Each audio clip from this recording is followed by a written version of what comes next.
first thing I want to do is look at this card, which was included with the Copic mini guide. It says here, let's try coloring with Copic, and it's very similar to the first page of that mini guide, but this is an actual card that you can draw on. Let's bring over our gorgeous set of 10 Copic Chow markers, and because of my blood type, I'm forced to arrange everything so that it all is going in the same direction. This is actually more important than the actual using of the markers. So let's start off with a nice darkish looking color so it's easy to see. Let's start off with this one. It's a purple brush, and it says, let's test out the medium broad. Pop this open and let's test how easy it is to color in this square. Oh, okay.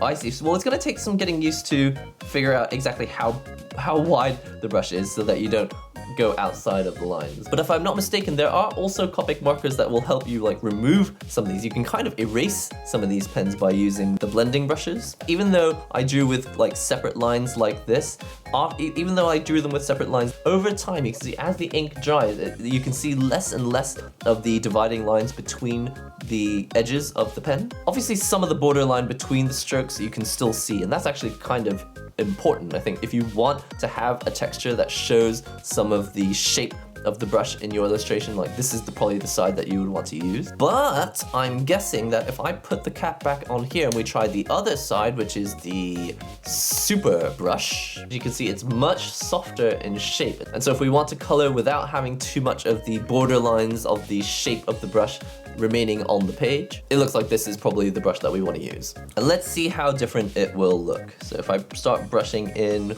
with this marker like this, try and color it in. So it's probably going to end up a little bit darker than the one above because I'm brushing over it multiple times. Let's see how smooth this becomes over time as it dries. Alright, so clearly my technique is not perfect yet. You can see the areas that I went over multiple times are darker than the areas that I didn't. Those are still lighter. Let's see if I can do a better job with another pen, and let's try the triangle, shall we? So I'm going to get out this pen. This is the B00 Frost Blue. Let's pull open the cap on the super brush. Let's see if I can have a nice smooth texture on this triangle. Again, I'm not an expert at using these pens yet. How about that? That's not too bad. And as you can see over time, even though I didn't do it very cleanly, you can barely see where the brush strokes were. Very interesting. All right, so let's try the medium broad brush, and they'll do the same thing over here on this triangle. Let's see how obvious the lines are. Well, it's a little bit harder to draw because of the shape of the brush. You don't have as much like fine tip control. So it looks a little bit more obvious where the strokes were with this brush. But I mean, I'm getting the idea that really, as long as you learn how to use the brush correctly, you could probably get the same effect here, even using the medium broad brush. And then I imagine, of course, if you use like the Copic blender brushes, you can get it even smoother. But as it stands, what you get included in the set are the multi-liners and the pens. You don't get any blending brushes. You get a gray brush, but I think this is probably going to be more useful for like shadows. Now the next thing I want to try is layering the same color to get different darknesses of pen. So for this one, let's try something like this pink pen, shall we? The RV02, Sugared Almond Pink. So I'm actually going to use the super brush side because this was actually, for me, a little bit easier to use smoothly. Let's see how much darker this pen gets if we layer it multiple times. So the first time, we're gonna do one pass of color. So one pass over this whole thing. I'll just fill in the corners here. I don't actually know if it's necessary to wait for it to dry, but I'm gonna let it dry for another 20 seconds or so. Alright, I've given it about a minute to dry. Now let's go over for the second pass. So the 2 and 3 times area, I'm going to color this in like so. Fill in the corners. Oh, it's actually quite a significantly different color. I don't know if you can see it on the camera as much, but in real life here, this is a very faint, very semi-transparent kind of pink. And as you get darker in color, it also becomes less and less transparent. Well, we're learning all the Copic techniques today. Okay, and we've given it about a minute to dry. Now it's time for the third pass. Let's see how much darker this actually gets. So you can see very clearly that you do get darker and darker shades as you add extra layers to this pen. And I could do 4 times or 5 times and get even darker than this. So I think the lesson to be learned here is that when you're first trying to buy these Copic markers, you don't have to buy a light pink and a dark pink pen. Obviously, you can blend a light pink and a dark pink pen, but when you're first starting out, you may get quite a lot of mileage from just this one pen. And remember, like a single pen, that's going to cost you like $3 to $4 depending on which version of Copic pen you buy. But if you can only afford to buy like 5 markers, you might just want to get 5 separate colors that aren't too similar and actually just use one color multiple times. And actually, if you just do 1, 2, 3, or 4 or 5 passes, you can just get a darker and darker pink just by adding extra layers like this. And then when you're drawing some other part of the character, you might want to have a lighter color, you can just go for a single pass of pink and it'll be a lighter color by comparison, saving money. Now last but not least, I want to try this last one, mixing colors. Of the colors that are included in this set, I think the easiest ones to understand are going to be a mixture of yellow and blue. Let's see if we get a greenish color by mixing these two together. I don't think you actually have to start with the lighter color, but I get the feeling that some blue is going to end up on the tip of this pen, so I'm gonna keep the lighter color as clean as I can. I'm pretty sure that if you do just like keep brushing them over and over, they end up like cleaning themselves off. But since they're nice and new, let's draw with the lighter color first. That way the blue won't get stuck on the yellow brush tip. So we'll color this first, the Y00, the barium yellow. I'll just brush down from top to bottom like so. Yellow. So this is what barium looks like. I had always wondered.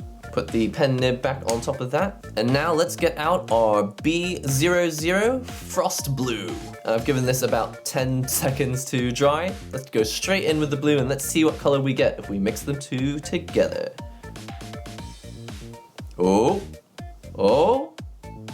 Hey, that's pretty clear actually. At first I thought it was just kind of like blue, yellow, and a sort of darker blue. But you can see quite clearly, even with only one pass of each color, we've already got a nice, light, yellowish green color that has come as a result of this. So that is with a mixture of just these 2 pens, but as you can see, we've got 8 more, so there's all sorts of combinations we can do to get all sorts of different colors. That's really exciting to figure out what kind of colors we might be able to come up with. One last test. I want to see how much darker this green is going to get if we add extra layers of yellow and blue. So coming back with the yellow barium pen, or barium yellow pen, let's see how many, if we do like a second layer and a third layer, how much darker does it get?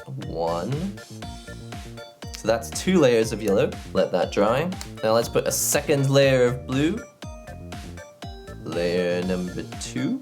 Oh, it's getting darker, I like it. So I don't know how good you are at mathematics, but you can already do the math. These 2 pens don't just make one shade of green, but like for every darkness level that you can create, so there's like already 3, 4, 5 different darkness levels you can create with one pen. You can also create maybe 4 or 5 different combinations of shades in between. But let's not get ahead of ourselves, let's actually keep testing this.